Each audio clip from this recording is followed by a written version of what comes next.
បាទមុននឹងយើង config router 100G ជាមួយខ្សែដោយយើងប្រើតបជាប់ជាមួយ main router វាហាក់បីដូចជា access point ហ្នឹងប៉ុន្តែអានេះជា router ទី2ហើយយើងភ្ជាប់នេះយើងប្រើ WAN ដើម្បី config វា auto ចាប់ពី main router ហើយឥឡូវយើងអត់ទេយើងធ្វើជា repeater ប៉ុន្តែ repeater អត់ខ្លាំងដូចយើងប្រើខ្សែទេ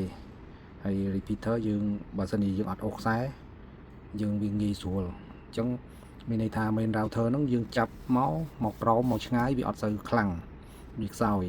ហើយអញ្ចឹងអានេះវាចាប់បន្តហើយវានឹងបរិយាដែនថែមណាហើយយើង configure ត្រូវទៅតបជាប់មួយកុំព្យូទ័រដូចគ្នាដែរហើយ port វាមាន port 8 port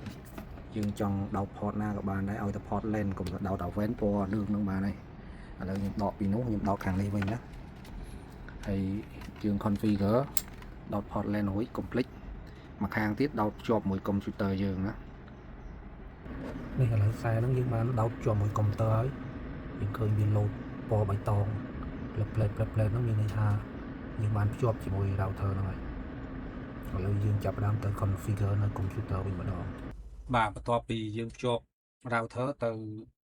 កុំព្យូទ័ររួចហើយតាមរយៈខ្សែ network ហ្នឹងឥឡូវយើងចាប់ផ្ដើម configure IP វាដែលវាសេនៅខាងក្រោយ router ហ្នឹងឥឡូវ IP វាដាក់អញ្ចឹងហើយយើងចូលមកណាចូលមកអានេះដោយសារ cover sky វា security វាត្រូវបិទតែឥឡូវយើងចូលបានដល់ router វាហើយវាឲ្យ configure ហើយយើងចាប់ដើមចុច configure ហើយនៅក្នុងនេះយើងប្រើជា repeater ណាអញ្ចឹង repeater យើងចាប់បន្តពី main router ហើយយកផ្សាយបន្តទៀតដើម្បីឲ្យខ្លាំងជាងមុនហើយ repeater នេះកាលណា main router ឈ្មោះអីគឺអានឹងឈ្មោះហ្នឹងហើយវា smart detect ឥឡូវវាផ្សព្វផ្សាយបន្តឲ្យខ្លាំងជាងមុនហ្នឹងគឺវា automatic យក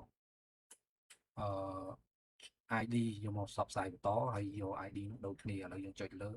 wireless repeater វាចាប់ដើម scan រាវហើយកាន់ទំនើបទៅឥឡូវវាលឿនហើយស្រួលអត់មានដូចពីមុនចូលទៅកំណត់ស្អីទេហើយនៅក្នុងនេះខ្ញុំយក smart នេះវាឃើញវា high មានប្រហែលដែរប៉ុន្តែនេះបោះគេទេអានេះបោះខ្ញុំពីរនេះប៉ុន្តែមិនដឹងមិនវាបោះពីរឲ្យតាមពិត smart មានតែមួយឯងអា UT 5G ក៏ហឺនហ្នឹងក៏មានតែមួយដែរឥឡូវយើងយក smart ហ្នឹងណាតបពីចុច smart វាឲ្យវាយ password router របស់ main របស់យើងហ្នឹងណាមានថា password របស់ main router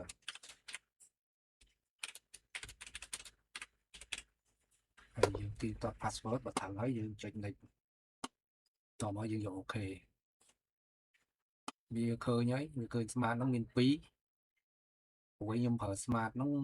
វា auto combine 2ចូលគ្នាមានន័យថា2ហ្នឹងចូលតែមួយឯងហើយដល់ពេលនៅក្នុងនេះវាបង្ហាញដល់2អាមួយ 2.4 អាមួយ 5 ណាអញ្ចឹង password វាត្រូវហើយបើសិនជាត្រូវអ្នកវាប្រាប់ថាthe same Wi-Fi password ហើយយើងចង់ដូរបែរជាយើងចុចអានេះយើងដូរ password បានណាឥឡូវអត់ទេយើងយកដូរគ្នាណានេះអានេះយើងចង់ដូរ password ថ្មីកុំឲ្យដូចអាមេនោះបន្ទូទៅយើងឲ្យដូរចុះហើយតោះមកយើងយក next ហើយនៅក្នុងនេះ IoT នោះវាមាន guest មួយទៀតអញ្ចឹងអូម៉ាមិញចាប់2អានៅនោះមានទាំងអស់តាមពិតមាន3ដល់ពេលវាចាប់តទៀតថែមអានេះ2ទៀតអាច4ឬក៏5អញ្ចឹងយើងមិនយកទេបើសិនយកវាច្រើនពេក Wi-Fi ក្នុងផ្ទះយើងហើយព្រោះអីនៅកន្លែងខ្លះគេឲ្យ guest មានន័យថាអានេះដូច guest អញ្ចឹងឲ្យ guest ប្រើភ្ញៀវប្រើតែនេះយើងប្រើក្នុងផ្ទះអត់មាន guest អីទេយើងយក skip now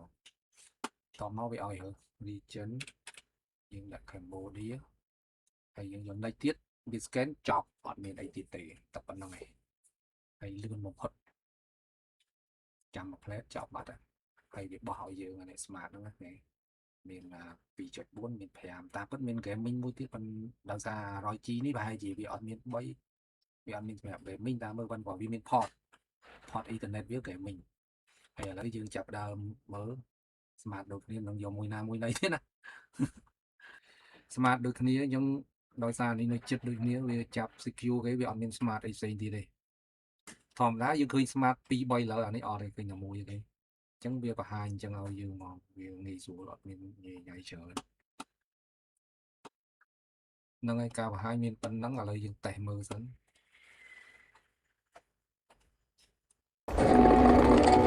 ឃើញដល់ហើយហើយបញ្ជាក់មានន័យថា smart ហ្នឹងតាមពិតវាមានអា 2.4 អា 5 ប៉ុន្តែយើង combine ឲ្យទៅជាតែមួយឯងព្រោះអី router ស៊េរីថ្មីវាផលិតមកវាធ្វើអញ្ចឹងឲ្យទៅជាមួយប៉ុន្តែអាទូរស័ព្ទយើងស៊េរីក្រោយៗហ្នឹងវាក៏ auto detect ដែរកាលណាវាឃើញអាណាខ្លាំងវាចាប់អាហ្នឹងមានន័យថាផ្សាយ5ចុចផងហើយ 2.4 ផងបើសិនជា5ចុចវានៅអត់បានឆ្ងាយទេបានចិត្តទេ5ចុចបានតែ4 5 1ម៉ែត្រទេអញ្ចឹងយើងទៅឆ្ងាយពេលដែលទៅឆ្ងាយវាអូតូម៉ាទិកចាប់អា smart ហ្នឹង 2.4 ឲ្យហើយអញ្ចឹងយើងមិនខ្វល់ទេវាឆ្លាតខ្លួនវាហ្មងដល់ពេលយើងមើលអា2នេះវាអត់មាន smart router ប្រភេទហ្នឹងអត់មាន smart អញ្ចឹងវាឃើញទាំងពីរបាទអរគុណច្រើនហើយគាត់យល់ប៉ុណ្្នឹងតិចអរគុណ